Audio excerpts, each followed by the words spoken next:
अखिल भूमंडलीय सर्व शिरोमणि मुनि समाज के संस्थापक आदि मुनीश्वर योगेश्वर सदगुरुदेव शिव मुनि महाराज की जय। उपस्थित मुनि वृंद, साधु सज्जन वृंद, संत वृंद, साधक वृंद, आध्यात्म ज्ञान के जिज्ञासुओं और प्रेमियों, सभी श्रोता वृंद, आप सभी को मेरा कोटिशः नमन, सप्रेम जय जीव। तो आध्यात्मिक चर्चा चल रही है और हम लोग सदगुरुदेव शिव मुनि महाराज रचित ग्रंथ वेदांत सिद्धांत द्वितीय भाग के अंतर्गत अध्याय 17 पर चर्चा कर रहे हैं और आज हम लोग त्रिशूलधारी पर चर्चा करेंगे, है ना। त्रिनेत्र पर चर्चा हो चुकी। विशाल शक्ति बता रहे हैं गुरुदेव आत्मा की। इसी विशाल शक्ति से पूरा अखिल ब्रह्मांड दृष्टिगोचर हो रहा है ना। इसी को बता रहे हैं गुरुदेव। और विराट शरीर बता रहे हैं, आकाश को महादेव का शरीर, है ना। और उनके सभी नामों को बता रहे हैं और सबके साथ उनका नाम लगा रहे हैं, है ना। वही सही है, जैसे ऊपर की बात याद दिला देने के लिए हम बताते हैं। तो कल जो पढ़े थे, जब वह अग्नि उत्पन्न होती है तो ये जल परमाणु नष्ट हो जाते हैं। इन जल परमाणुओं के नष्ट होने से वह अग्नि उत्पन्न हो जाती है, जिसके उत्पन्न होने से सारे लोकों का नाश हो जाता है। ये सब लोग टूट फूट कर तितर बितर हो जाते हैं, है ना। जब तीसरा नेत्र खुलता है उसकी बात हो रही।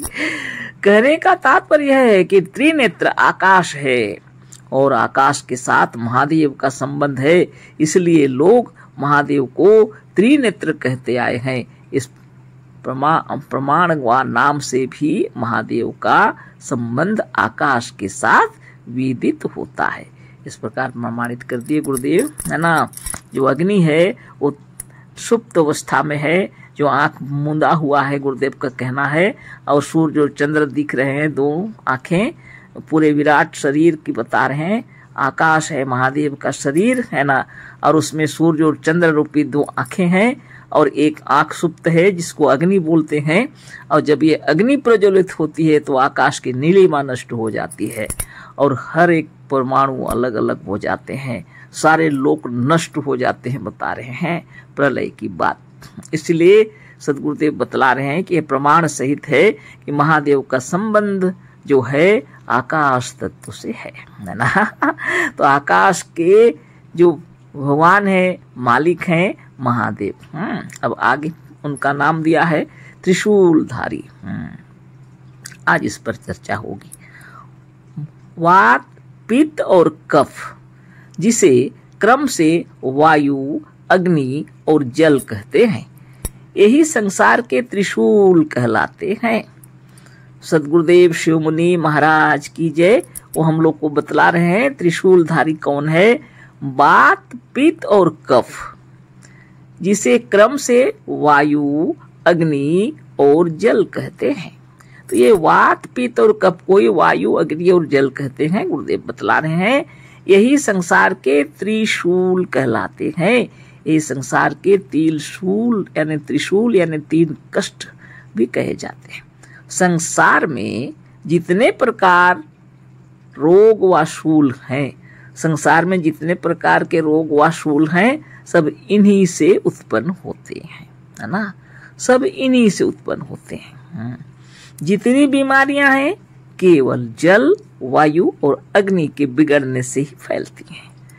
संसार में जितने प्रकार के रोग व शूल या पीड़ा हैं, सब इन्हीं से उत्पन्न होते हैं। गुरुदेव बतला रहे हैं जितनी बीमारियां हैं केवल जल, वायु और अग्नि के बिगड़ने से ही फैलती हैं।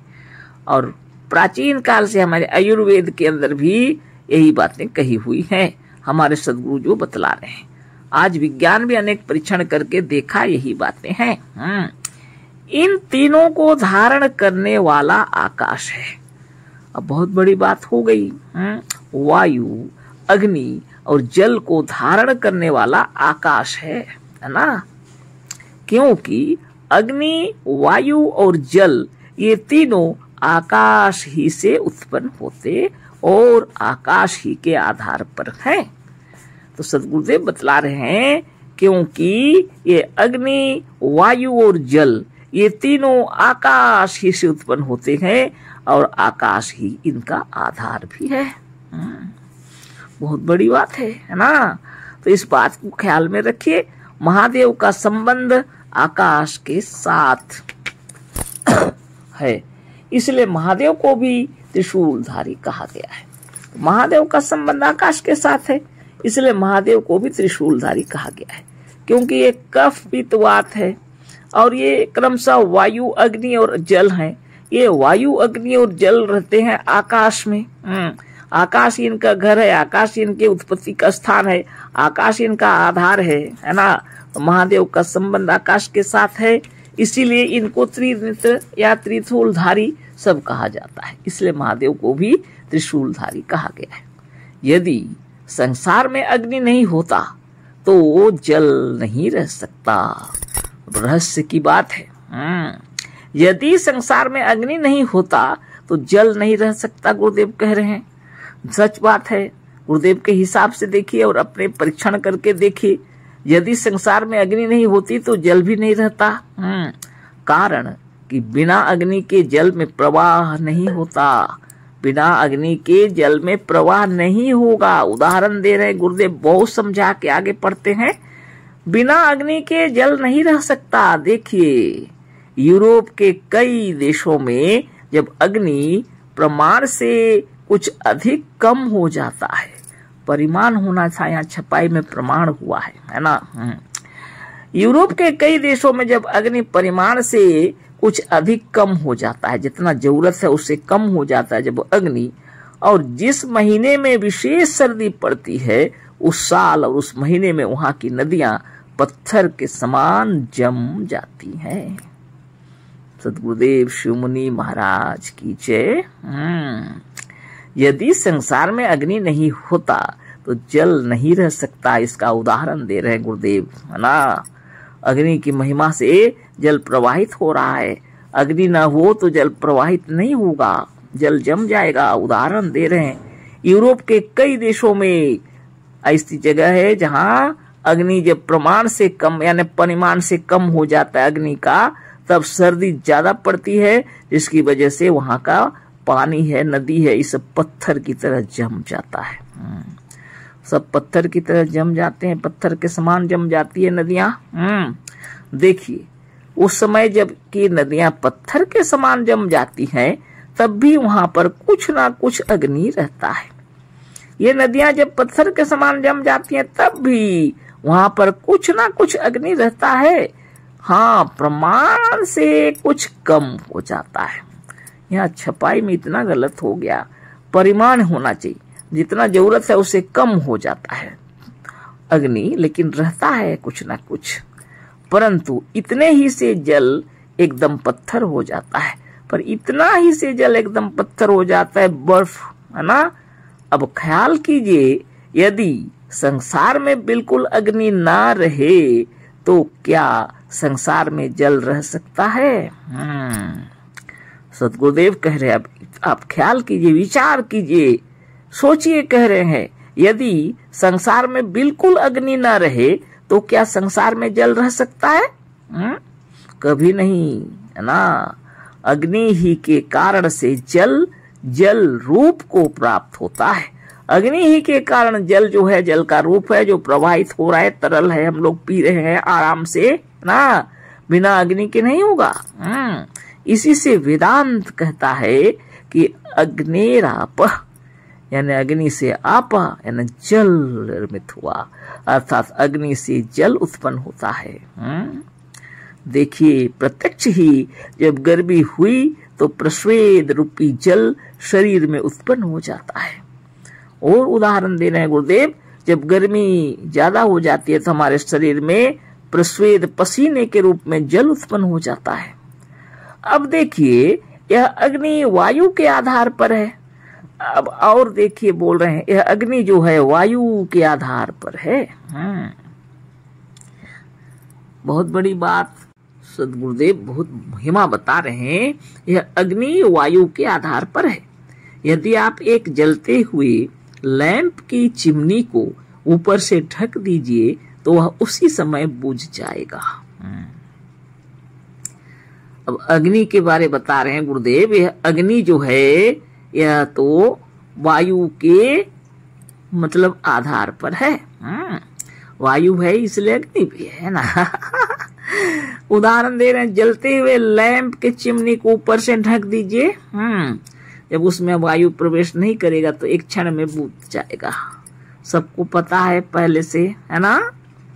वेदांत कहता है वायु और अग्नि, अर्थात बिना वायु के अग्नि नहीं रह सकता। अर्थात बिना वायु के अग्नि नहीं रह सकता। इससे यह सिद्ध होता है कि वायु अग्नि और जल दोनों धारण करने वाला है। इससे यह सिद्ध होता है कि वायु अग्नि और जल दोनों को धारण करने वाला है। अब आगे चलिए, वायु का भी आधार आकाश है। अब वायु का आधार आकाश है। यदि आकाश न हो तो वायु चले कहाँ। वाह, धन्य सद्गुरुदेव शिव मुनि महाराज की जय। वायु का भी आधार आकाश है। यदि आकाश न हो तो वायु चले कहाँ। इसी से वेदांत कहता है कि आकाशाद वायु। इसीलिए वेदांत कहता है आकाशाद वायु, अर्थात आकाश से वायु है। बहुत बड़ी बात। अगर आकाश ना हो तो वायु कहाँ चलेगी, है ना। और इसीलिए वेदांत कहता है आकाशाद वायु, अर्थात आकाश से ही वायु है। कहने का तात्पर्य यह है कि जल, अग्नि और वायु, इन तीनों का मुख्य आधार आकाश ही है। अब पूर्ण रूप से प्रमाणित करती है सद्गुरुदेव कि जल, अग्नि और वायु, इन तीनों का मुख्य आधार आकाश ही है। और ये तीनों जब प्रकुपित होते हैं तो संसार के शूल कहे जाते हैं। और ये तीनों जब प्रकुपित होते हैं तो ये संसार के शूल कहे जाते हैं। जल यदि ज्यादा हो जाए, बाढ़ आ जाए, लोगों का घर द्वार बहने लगता है, लोग मर जाते हैं, पशु पक्षी सब। अग्नि यदि लग जाए जंगलों में तो और ज्यादा, अगर कहीं घर द्वार में भी लग जाए तो क्या हालत होती है सबको पता है। वायु अगर ज्यादा तेज होता है तो गाछ वृक्ष गिरने लगते हैं, कितने सामान उठा के लोग भी उड़ जाते, कितने तरह की बातें। ज्यादा तेज हो जाए तो कष्ट की बात है ना। जब ये वायु यानी जल और अग्नि अगर प्रकुपित होते हैं तो संसार को पीड़ित कर देते हैं ना। ये शूल है, संसार के शूल कहे जाते हैं। इनको धारण करने वाला आकाश है। इनको धारण करने वाला आकाश है। इसलिए आकाश को त्रिशूलधारी कहते हैं। इन तीनों शूल को धारण करने वाला आकाश ही है। इसलिए ही इसको कहते हैं त्रिशूलधारी। आकाश किसका है? महादेव का। तो आकाश है शरीर, महादेव का शरीर, और इसको धारण करने वाले जो हैं ये त्रिशूलधारी नहीं कहे जाएंगे तो कौन कहे जाएंगे? ये जल, अग्नि और वायु को धारण किए हुए हैं जो प्रकुपित हो जाने पर संसार में शूल उत्पन्न करते। इसीलिए इनको त्रिशूलधारी त्रिशूलधारी कहा जाता है ना। अब बताइए कितना सुंदर समझा दिए सद्गुरुदेव, है ना। उन्हीं शब्दों को हम फिर से पढ़ते हैं। इसलिए आकाश को त्रिशूलधारी कहते हैं, और आकाश के साथ संबंध होने से वो आकाश ही जिसका शरीर है, ऐसे महादेव जी को त्रिशूलधारी कहते हैं। त्रिशूलधारी नाम होने से भी महादेव का संबंध आकाश ही के साथ सिद्ध होता है। तो ये हो गया आज का पाठ पूरा। कल पढ़ेंगे प्रलय करता, है ना। सद्गुरुदेव शिव मुनि महाराज की जय। बहुत अच्छे तरीके से सद्गुरुदेव बतला रहे हैं कि आकाश जो है वह महादेव का शरीर है और उसी में यह सब स्थित है, इसलिए उनको त्रिशूलधारी कहते हैं। और खूब विचार कर लीजिए। अशेष धन्यवाद, कोटिशः नमन, सब प्रेम, जय जीव। सद्गुरुदेव शिव मुनि महाराज की जय।